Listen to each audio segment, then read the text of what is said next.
la fête de Toussaint. Les fidèles ont prié pour leurs défunts. Moment de recueillement et d'intense introspection, les chrétiens catholiques ont confié leurs chers regrettés entre les mains de Tout-Puissant, convaincus que le Seigneur les purifiera et leur accordera le repos divin. À l'église catholique Saint-Martyr de l'Ouganda, le célébrant du jour s'est basé sur l'évangile de Matthieu 5, versets 1 à 12, pour inviter les chrétiens à une vie d'humilité, de pureté, afin de bénéficier des bonnes grâces divines. Chez nous ici à Tokoin Martyr de l'Ouganda, vraiment c'est la fête, tout le monde est en joie ce matin. Bien que l'après-midi ce serait un peu triste parce que nous irons au cimetière pour partager avec ceux-là qui dorment. Aujourd'hui, il faut que nous qui vivons encore, nous prions pour ceux qui sont partis. La Toussaint, c'est la fête des saints catholiques, mais pour le grand public, c'est un moment de recueillement où on se souvient des proches disparus. La Toussaint se distingue de la fête des morts qui a lieu le 2 novembre. On en vient à l'actualité du moment. L'information est tombée depuis hier. Le président Blaise Compaoré a démissionné de ses hautes fonctions à la tête du Burkina Faso. Et au lendemain de ses démissions, dans un communiqué, la présidence ivoirienne annonce la présence de Blaise Compaoré et de sa famille en Côte d'Ivoire. Et pendant ce temps, à Ouagadougou, le lieutenant-colonel Isaac Zida, commandant adjoint du régiment de sécurité présidentielle, a été adoubé par les chefs d'état-major de l'armée pour prendre la tête de la transition. Une décision saluée par les populations qui vaquent déjà à leurs occupations. À Ouagadougou, la page est déjà tournée. Dans les rues de la capitale burkinabé, la population efface les traces des violences de ces derniers jours. Balai en main, on nettoie les rues, heureux d'un dénouement aussi rapide. Le peuple a décidé de prendre sa liberté aujourd'hui.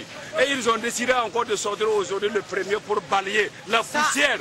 Je suis content. Et merci d'être venu. L'ancien maire de Ouagadougou, passé à l'opposition, est lui aussi à la manœuvre pour ramener le calme et la propreté.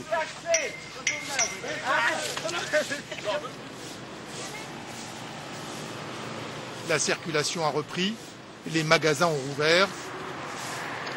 La population savoure tout en espérant que les militaires en concurrence pour diriger le pays s'entendent rapidement. C'est avec joie, avec enthousiasme que ce peuple-là et cette jeunesse-là, nous la vivons, cette révolution-là. Demandons que l'armée vraiment réfléchisse bien. Contacter, je le répète, contacter la société civile. L'armée a rapidement répondu aux angoisses de la population. Les discordances entre le chef d'état-major Honoré Traoré et le colonel Isaac Zida ont été tranchées après une réunion de la haute hiérarchie militaire. Le lieutenant-colonel Zida Isaac a été retenu à l'unanimité pour conduire la période de transition ouverte après le départ du pouvoir du président Blaise Compaoré. Le président déchu Blaise Compaoré, annoncé à Pau, puis au Ghana, est finalement arrivé à Yamoussoukro, où sa présence a été confirmée par la présidence ivoirienne. Mais j'ai entendu le message. Et depuis quelques jours, plusieurs pays de la sous-région sont suspendus au destin du Burkina Faso, car celui-ci a des répercussions tant directes qu'indirectes sur eux. Regardez. Au lendemain de la démission du président Blaise Compaoré, chassé du pouvoir par une insurrection, c'est toute l'Afrique de l'Ouest qui regarde la transition en cours au Burkina Faso. À commencer par la Côte d'Ivoire où vivent plus de 2 millions de Burkinabés. Ce Burkinabé vit à Abidjan, il a vécu toutes les crises ivoiriennes. Pour lui, la démission de Blaise Compaoré est un exemple à suivre. Blaise Compaoré s'est retiré du pouvoir dans l'intérêt du peuple et a évité ainsi un bain de sang. Aujourd'hui, les acteurs politiques, militaires et la société civile doivent suivre son exemple et agir dans le calme pour l'intérêt du peuple. La crise au Burkina Faso a aussi des conséquences économiques. Avec la fermeture des frontières, les trains sont bloqués à quai. Ces convoyeurs du train Abidjan-Ouaga ont perdu beaucoup d'argent. Ça fait au moins 4 à 5 jours aujourd'hui que le train ne bouge pas. Bon, il y en a au moins milliers de jeunes qui sont là aussi, qui sont de convoyeurs et aussi qui ressentent la même chose que moi. Nous, c'est de ça nous on vit. S'il n'y a pas de train, c'est que vraiment il y aura beaucoup de souffrance. Au Niger voisin, où la crise entre le pouvoir et l'opposition s'éternise, on espère que le destin de Blaise Compaoré servira de leçon. Nous aurions souhaité que le cas du Niger serve d'école à tous ces chefs d'État qui croient qu'une fois au pouvoir, il faut y rester jusqu'à la fin de ses jours. Nous aurions souhaité que le Niger soit le dernier exemple. Paradoxalement, c'est au Mali où Blaise Compaoré a joué un rôle important dans la médiation pour le conflit au nord du pays que la situation au Burkina Faso semble moins d'inquiétude. Sur les négociations entre le gouvernement et les groupes armés, la conséquence n'est pas très grave parce que la médiation burkinabé avait déjà été supplantée en grande partie par la médiation algérienne, par le retour dans la négociation de l'Union européenne, de l'ONU, de la CEDEAO, de l'Union africaine. Samedi, c'est toute l'Afrique de l'Ouest qui était suspendue au destin du Burkina Faso.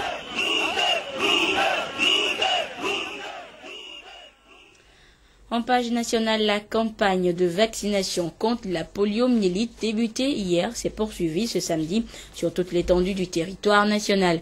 Les équipes de vaccinateurs de Lomé commune étaient dans les districts sanitaires numéro 2 et numéro 5 pour administrer aux enfants de 0 à 5 ans le vaccin polio oral avec la vitamine A et de l'albendazole.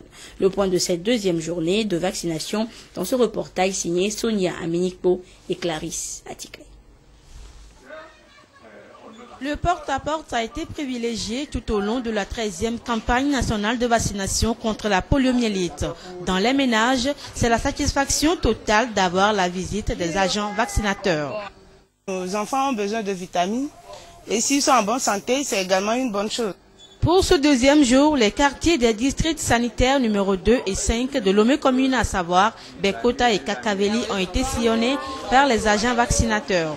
Les enfants de 0 à 59 mois ont donc reçu le vaccin polio oral, de la vitamine A et de l'albendazole pour le déparasitage. À ce jour, aucun cas de paralysie flasque aiguë ou de dracunculose n'a été détecté chez les enfants de 0 à 15 ans. La dracunculose que beaucoup peut-être ne connaissent pas, c'est une affection qui est beaucoup plus localisée au niveau des membres inférieurs.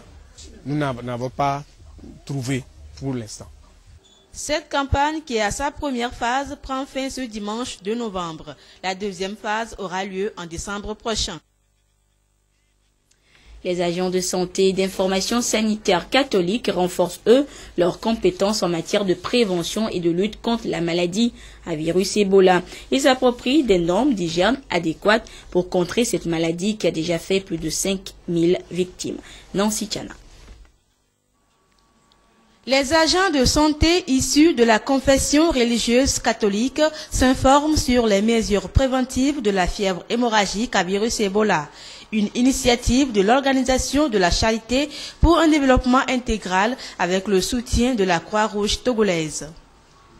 Nous allons tout d'abord les briefer sur la maladie, comment ça se contamine, comment ça se manifeste chez une personne, comment il faut faire pour pouvoir l'éviter. L'atelier permettra à nos agents d'abord de savoir prendre les mesures simples qui conviennent, que le ministère de la Santé a préconisé. Selon les récentes statistiques de l'OMS, le virus Ebola a déjà fait plus de 7000 victimes. Depuis, le Togo met en place toutes les dispositions pour éloigner cette pandémie de ses frontières. Agriculture à présent, la coordination togolaise des organisations paysannes et de producteurs agricoles procède à la mise en place de plateformes d'innovation pour la transformation du soja. Une initiative financée par le Conseil ouest et centrafricain pour la recherche et le développement agricole pour permettre ainsi aux producteurs de la sous-région de fournir des produits de qualité dérivés du soja. Nestor Mozo. Le projet partenariat entre les organisations de producteurs pour l'amélioration de la qualité Propac Togo est celui qui concerne le soja. Lancé en juin dernier à Accra, le projet Propac Togo vise la mise sur le marché de l'Afrique de l'Ouest des produits transformés issus du soja. Dans son exécution, il est prévu la mise en place des plateformes au niveau des régions couvertes. Ces acteurs se sont réunis pour formaliser la plateforme de la région de la Kara. Ces plateformes doivent servir de site pilote où les autres femmes transformatrices passeront pour apprendre comment il faut transformer le soja, qui est maintenant un produit qui se cultive un peu partout, sur toute l'étendue du territoire, qui est prisé à l'extérieur. Les gens demandent la disponibilité de soja et nous qui le cultivons. Cette légumineuse mérite également d'avoir une valeur nutritionnelle au niveau du Togo. Financé par le CORAF, Conseil Ouest et Centrafricain pour la recherche et le développement agricole, le projet est piloté par la coordination togolaise des organisations paysannes et de producteurs agricoles, CETOP. Au niveau de la plateforme, il y a plusieurs partenaires qui sont là. Maintenant, qu'est-ce qu'il faut faire? Parce que l'enjeu est de taille, c'est de faire de telle sorte que ces femmes soient capables de faire la transformation pour percer le marché national et international. Ça leur permettra d'avoir beaucoup de revenus sur le plan financier. La plateforme d'innovation pour la transformation du soja mise en place pour le compte de la région de la Kara est composée de 5 membres. Elle est dirigée par une femme, Madame Esther Aoui. Parlant du droit des femmes, 75 leaders communautaires et parajuristes sont en session de formation organisée par le réseau Femmes et Développement des Savanes. Un exercice pour promouvoir ainsi le droit de propriété foncière des femmes dans la préfecture de Pengal en vue de réduire les conflits fonciers. Des précisions avec Désiré Aloy. Selon Wildaf Togo, l'accès à la terre pour la production végétale et animale dans la région des savanes est de 97,4 pour les hommes et 2,6 restant occupés par la tranche féminine. Cette injustice, le réseau Femmes et Développement des Savanes l'a relevé aussi et s'active à voler au secours des femmes par le plaidoyer pour le renforcement du droit des femmes à la propriété foncière dans la préfecture de Pengal. Il est de bon ton qu'on pense maintenant que nos coutumes se débarrassent de toutes les formes de discrimination qui sont faites à l'égard de la femme pour permettre à cette dernière d'avoir accès à cette ressource. C'est une stratégie nationale pour régler définitivement ce problème d'appropriation foncière par la couche féminine. L'accès à la terre reste un problème économique et de droit. Le dynamisme des femmes laisse croire qu'une fois propriétaires de terre, elles pourront contribuer encore plus pour booster l'économie togolaise et tendre vers les OMD.